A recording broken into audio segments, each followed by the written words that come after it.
The differences between interior Alaska and Guam are visible as soon as you step outside. Cold versus hot, dry versus humid, a massive landmass versus a tiny island.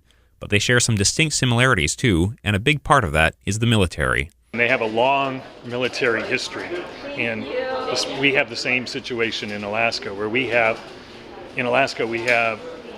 many military veterans and their family members that are looking at coming into the service. And so that's really a benefit to us because they're coming from families that have a rich history of military service in their family. So they know the military system.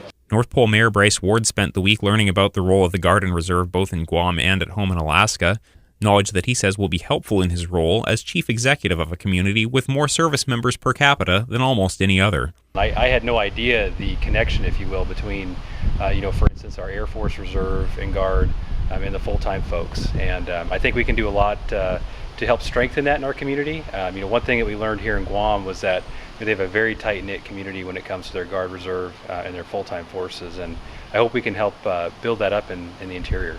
Guam and Alaska also share another commonality.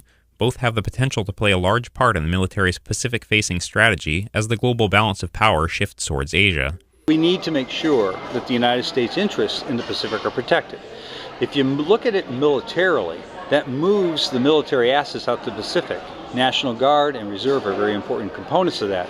That's what brings Alaska, Hawaii, and Guam to the focal point for the Pacific theater. So because of their location again, and Eielson is very similar to that, or Alaska, that strategic location is important so that the Air Force can get to the fight quicker and be ready at all times. So Guam and Hawaii also, and Alaska, we have a very similar mission, and of course we're in Pacific already, and so we're the immediate response capability.